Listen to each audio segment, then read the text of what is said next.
Irjen, ini gimana yang lagi viral juga terhadap mantan presiden kita Pak Jokowi yang katanya di mana-mana ijazahnya dia dibilang palsu, ijazah kuliahnya.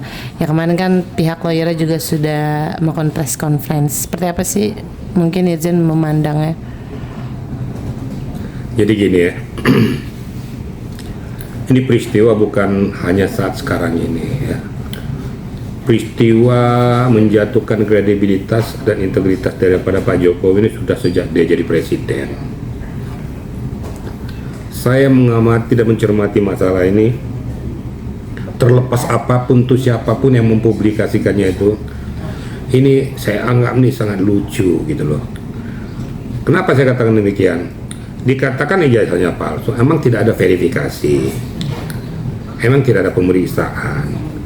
Rektoratnya dari UGM aja nggak nuntut, kan ada daftar induknya, itu kan ada bahwa dia salah satu alumni dari UGM itu menyandang insinyur. Lah dari sana aja nggak ribut, kok kita ribut? Nah, berarti dari sana kalau memang betul-betul itu palsu, mereka akan ngomong dong memang palsu, mencatut nama UGM. Dia nggak ribut kok. Kok kenapa kita yang jadi ribut? Ini kan udah jelas nih, sudah menyangkut hak ataupun harkat martabat dan harga diri daripada Pak Jokowi. Terlepas dia sekarang sudah jadi mantan ya, apapun hubung percaturan politik, tapi marilah kita berbicara dengan nurani, berbicara dengan kebenaran, bicara dengan data faktual. Nggak akan mempan sampai lebaran maunya pun nggak akan kena dibilang ijazah palsu. Itu sudah berlanjut dari beberapa tahun yang lalu ya. Janganlah kita menjatuhkan harkat martabat seseorang dengan cara-cara yang licik dan picik. Tuhan juga nggak merestui itu, terlepas apapun Pak Jokowi saat sekarang ini. Tapi saya berani menyatakan bahwa itu adalah isapan jempol, nggak akan memenuhi pada aspeknya. Harusnya menuntutnya ke UGM-nya. Kenapa tidak bunyi? Kenapa tidak protes? Lah mereka diam semua kok.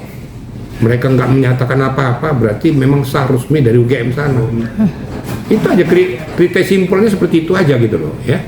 Oke, tapi kan ini kan mungkin udah bertahun-tahun ya, maksudnya masalah ini. Dan kemarin juga ada statement dari Pak Jokowi, dia sudah akan mungkin mengambil langkah hukum.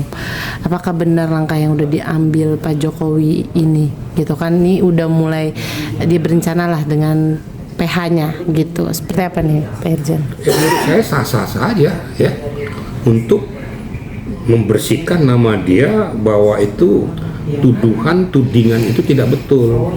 Jadi melalui kuasa hukumnya memberikan pandangan hukum bahwa itu tidak benar, bahwa itu informasi-informasi yang menyesatkan, kan begitu.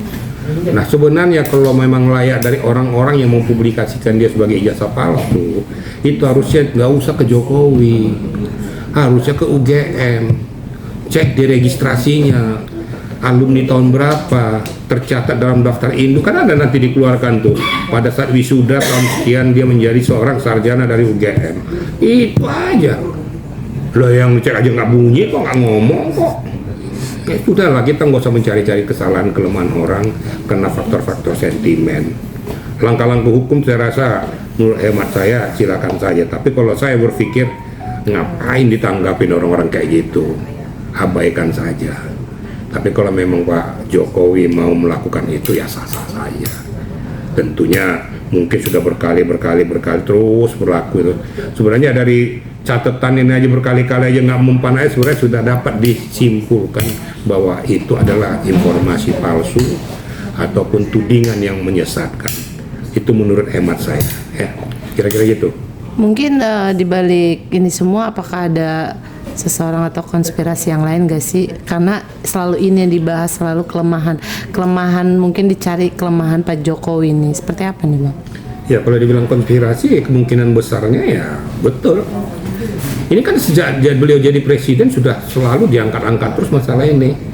Terus dapat informasi dari mana? Kemudian informasi itu valid enggak? Terus sudah dikonfirmasi enggak? Udah cross check enggak?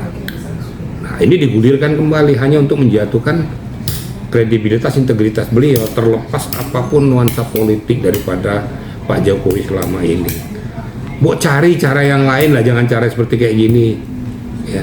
Cari dengan cara-cara di dalam pemerintahan selama ini yang dia pimpin, apa kelemahan-kelemahan, apa hal-hal yang dilakukan oleh beliau yang menyangkut kepada hal-hal yang merugikan pribadi orang lain ataupun negara. Itu cari, jangan di masalah ijazah ini. Ini masalah tuh remeh-temeh sebenarnya. Udah nggak punya bahan lagi lah. Akhirnya yang sudah basi pun diangkat-angkat. Menurut hemat saya itu juga tidak manusiawi. Kalau selama ini presiden tuh atau Pak Jokowi itu ngomongnya ya sudah terserah kamu, tuh menurut saya ya terserah kan.